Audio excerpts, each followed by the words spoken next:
Hai,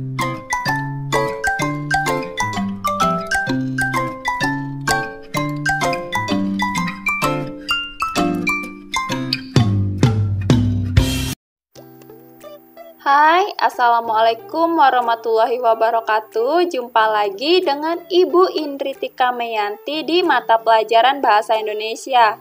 Nah, kali ini kita akan belajar tentang menganalisis struktur dan kebahasaan teks eksposisi. Pernahkah kalian menganalisis setiap struktur dan kebahasaan teks yang kalian baca seperti teks eksposisi? Apakah struktur teks eksposisi sama atau berbeda dengan teks yang lain? Nah, berikut kalian diperkenalkan dengan cara menganalisis struktur dan kebahasaan teks eksposisi agar kalian lebih mudah memahami dan menggunakannya. Nah, di struktur teks eksposisi ada apa saja sih? Nah, yang pertama, berisi pendapat, gagasan, dan keyakinan penulis. Contoh, ikan merupakan salah satu binatang yang bisa dipelihara oleh masyarakat. Kemudian untuk struktur yang kedua, uraian bersifat objektif yang dimaksudkan untuk menambah pengetahuan. Contohnya, hati-hati dalam mengelompokkan dan menempatkan ikan. Jangan sampai ikan yang besar disatukan dengan ikan yang kecil.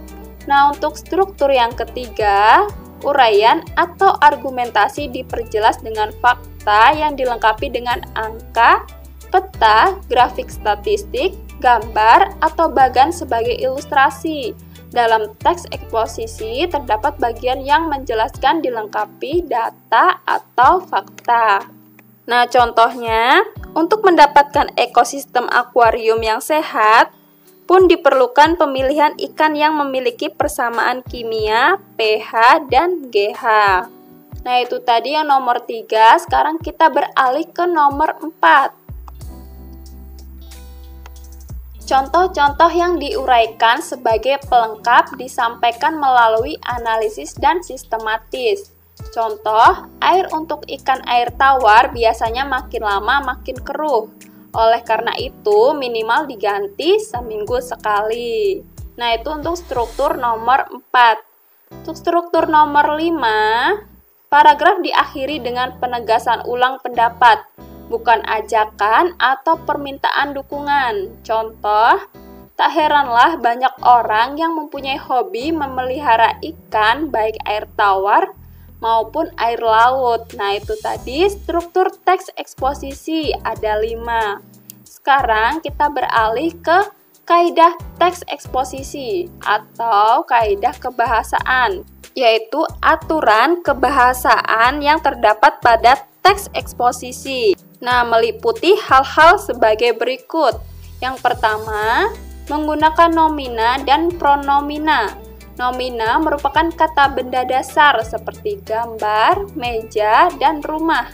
Nomina turunan seperti pembelian, kekebalan, permainan, dan lain sebagainya. Pronomina merupakan kata yang dipakai untuk mengacu pada nomina lain. Pronomina pesona seperti saya, engkau, dia, dan mereka. Pronomina petunjuk seperti ini, itu, sini, dan situ. Sedangkan pronomina penanya seperti apa, siapa, dan mengapa. Nah, untuk kaidah yang nomor 2, menggunakan kata-kata leksikal verba, adjektiva, dan adverbia. Verba adalah kata kerja seperti pergi, mandi, dan lukis. Verba turunan seperti perjelas, perbaiki, dan mengalir. Adjektiva berupa kata sifat seperti cantik, tampan, dan susah. Sedangkan adverbia berupa kata keterangan seperti sangat, dengan, dan karena. Nah, untuk kaidah yang nomor 3, menggunakan kata hubung atau konjungsi. Konjungsi yang sering digunakan antara lain lalu, sehingga, sambil, ketika, dan akhirnya. Nah, itu tadi kaidah yang nomor 3. Untuk kaidah yang nomor 4, menyajikan argumentasi urut seperti lemah kuat, mudah rumit, atau sebaliknya. Kaidah yang nomor 5 menyatakan sikap penulis. Nah, penulis ini setuju atau tidak setuju. Nah, itu tadi untuk kaidah teks eksposisi. Nah, sebagai tahap awal dalam memahami kaidah teks eksposisi, marilah kita cermati contoh paragraf teks eksposisi sederhana berikut. Nah, kalian baca, kalian cermati teks eksposisi yang sudah Ibu sediakan. Jika waktunya terlalu pendek, bisa kalian pause ya. Nah, sekarang kita akan bahas mengenai penjelasan singkat analisis kaidah teks eksposisi di samping. Nah, sekarang kita akan bahas analisis kaidah kebahasan teks tersebut ya. Yang pertama, bantuan pemerintah menunjukkan kaidah penggunaan nomina dan pronomina. Nah, analisis yang kedua, memberikan rusak dan akan masing-masing menunjukkan kata leksikal, verba, adjektiva, dan adverbia. Nah, untuk analisis nomor 3, atau menunjukkan kaidah penggunaan kata hubung, yaitu konjungsi. Nomor 4, ringkasan, sedang, dan berat menunjukkan kaidah penyajian argumentasi urut, yaitu lemah kuat, mudah rumit, atau sebaliknya. Nah, jadi ringan, sedang, dan berat ini menunjukkan kaidah kebahasaan penyajian argumentasi urut. Nah, untuk yang nomor 5, calon penerima bantuan tersebut ditentukan oleh aparat desa setempat dengan pengawasan dari pihak LSM, menunjukkan kaidah menyatakan sikap penulis. Nah, itu tadi penjelasan singkat analisis kaidah kebahasan teks eksposisi yang sudah Ibu sediakan. Nah, analisis juga dapat dilakukan dengan melihat kriteria berikut. Kriterianya apa saja sih? Nah, ini dia kriterianya. Yang pertama, kesesuaian topik.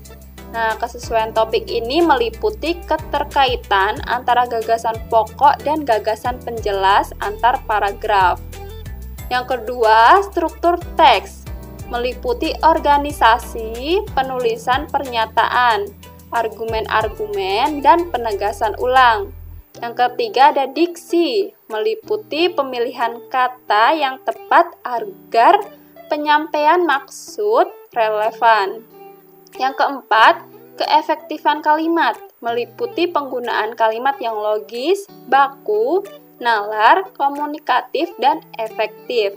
Nah, yang kelima, mekanik, meliputi kaidah penulisan, penggunaan ejaan, penggunaan gaya bahasa, dan penataan paragraf. Nah, jadi dalam menganalisis teks eksposisi juga dapat dilakukan dengan kriteria tersebut ya. Nah, setelah kita mencermati kriteria tersebut, marilah kita baca teks eksposisi yang sudah Ibu sediakan. Nah, kalian baca teks eksposisi tersebut ya, kalian cermati. Nah, kalian pahami. Nah, jika durasinya terlalu cepat, bisa kalian pause atau kalian screenshot untuk dibaca lebih teliti. Nah, setelah kalian baca teks eksposisi tersebut, sekarang kita akan bahas analisisnya. Nah, ini dia analisis dari teks eksposisi tersebut.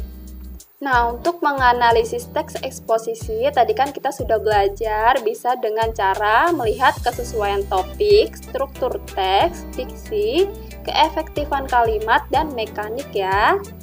Nah, ini dia contoh dari analisis teks eksposisi yang sudah Ibu sediakan tadi. Nah, setelah kalian baca teks eksposisi tadi, kemudian kalian amati analisisnya, benar atau tidak. Nah, silakan kalian pelajari ya. Nah, itu tadi pembahasan tentang menganalisis struktur dan kebahasaan teks eksposisi. Sampai sini dulu untuk materi kita kali ini.